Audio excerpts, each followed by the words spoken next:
Promotion des compétences des hauts cadres de la Côte d'Ivoire formés au programme cadre dirigeant Côte d'Ivoire émergente.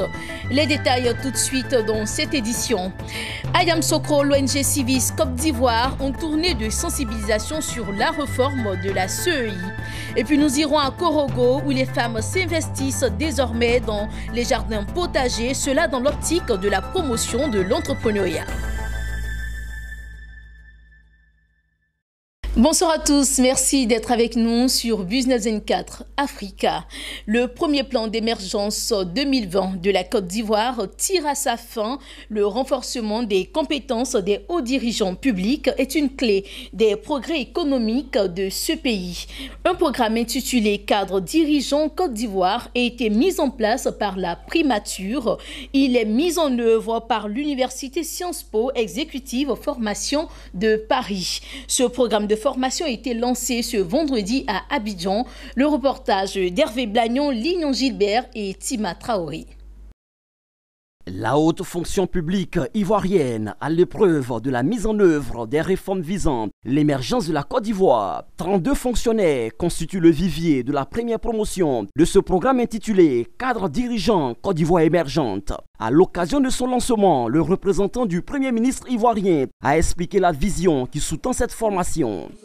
Les cadres dirigeants chargés de l'encadrement supérieur de l'État ont dans cette dynamique un rôle moteur à jouer.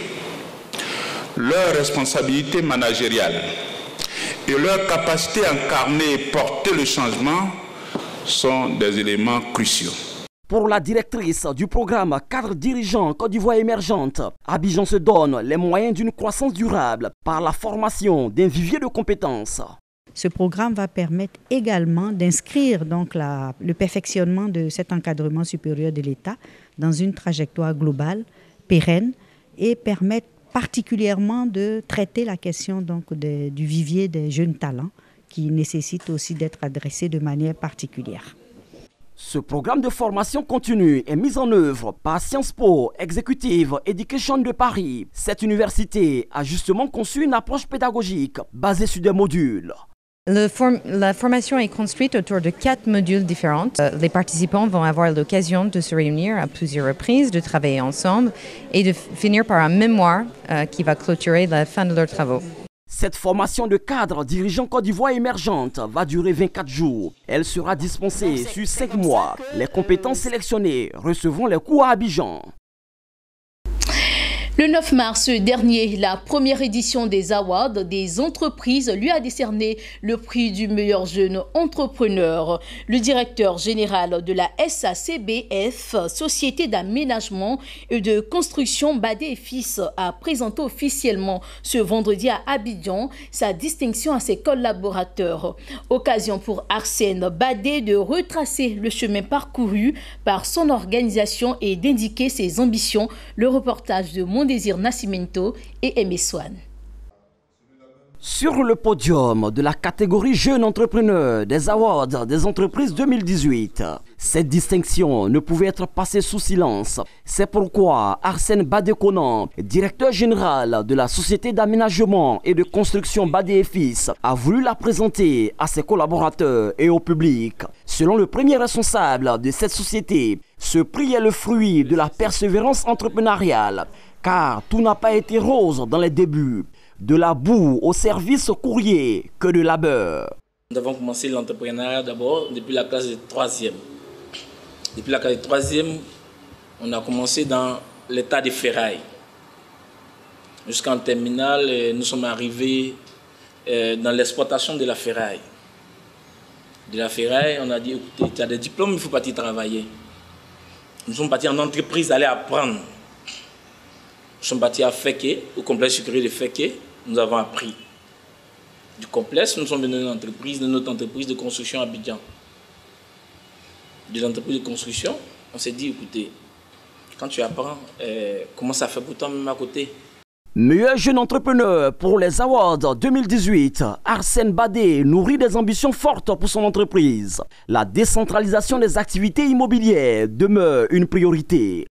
Nous comptons nous installer dans toute la Côte d'Ivoire, permettre à nos parents, permettre aux jeunes de pouvoir travailler, bosser, permettre aux jeunes de l'intérieur de pouvoir avoir un emploi. Les Awards des entreprises 2018 sont une initiative d'AB Communication. Cet événement se propose d'assurer la veille qualitative dans le climat des affaires. C'est avec joie que nous constatons effectivement que le jury ne s'est pas trompé en désignant M. Badé comme le meilleur entrepreneur 2018 au niveau des jeunes, le jeune entrepreneur. Devenir à la prochaine édition des Awards des entreprises le meilleur entrepreneur de Côte d'Ivoire est le rêve caressé par le directeur général de la SACBF, Arsène Badé Conan. Depuis le 21 janvier 2019, le gouvernement ivoirien a démarré le débat sur la réforme de la CEI, Commission électorale indépendante. À cette occasion, le Premier ministre de Côte d'Ivoire, Amadou Gon Coulibaly, avait convié l'opposition politique ainsi que la société civile à une rencontre destinée à formuler des propositions.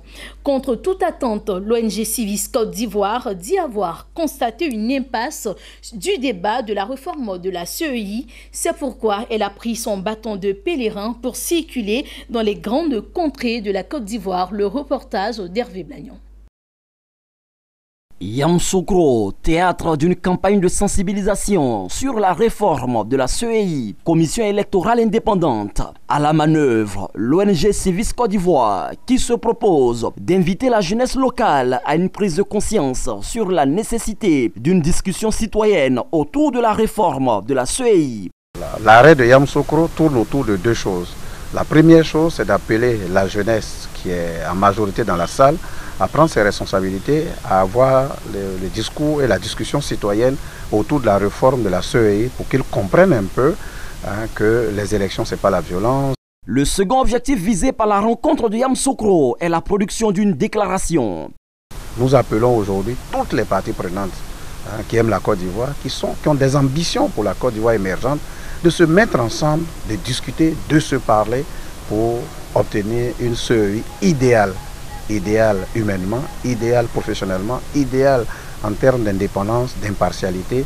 À propos de la déclaration de Yamoussoukro, Civis Côte d'Ivoire a fait remarquer qu'une réforme électorale est faite pour unir et non pour diviser. Aussi, Civis Côte d'Ivoire souligne que la réforme du processus électoral ou de l'organe de gestion des élections devrait-elle être un projet national et sociétal auquel tous les secteurs de la société devraient participer. Pour le Parlement des jeunes de Côte d'Ivoire, la réforme de la CEI doit susciter dans les consciences collectives la culture de la citoyenneté. Ce qui nous importe ici, c'est l'éducation à la citoyenneté et à la participation des jeunes dans le processus de paix et des élections en Côte d'Ivoire.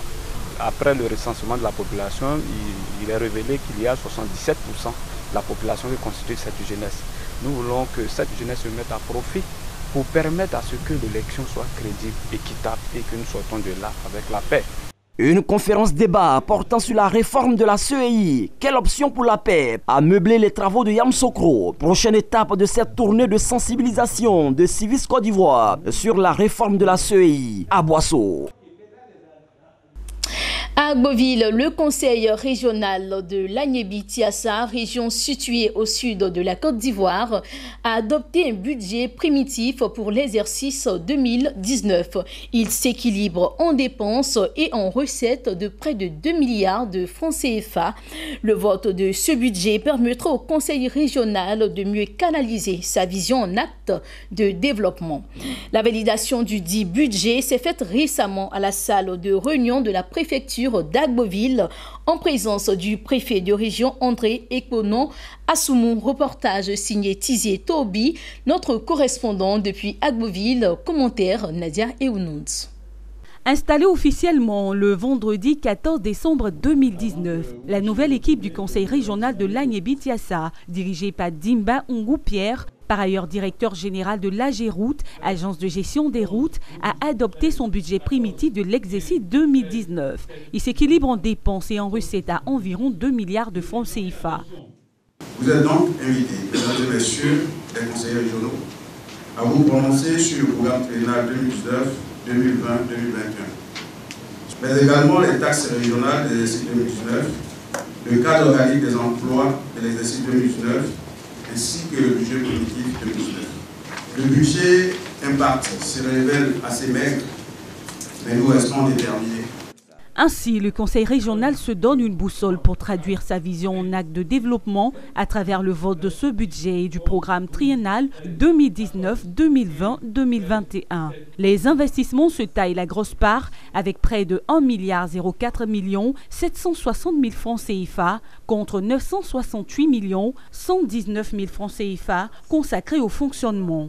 Au chapitre du programme triennal, 54 opérations ont été validées pour un montant global de 3 981 529 000 francs CFA. L'essentiel de ces opérations est axé sur les infrastructures socio-économiques. Si le budget 2019 et le programme triennal seront financés par la subvention de l'État et les ressources propres de la région, l'équipe dirigeante, composée essentiellement de cadres, entend mettre un point d'honneur sur les partenariats pour le financement de projets susceptibles de changer le visage de l'Agnébi-Tiessa.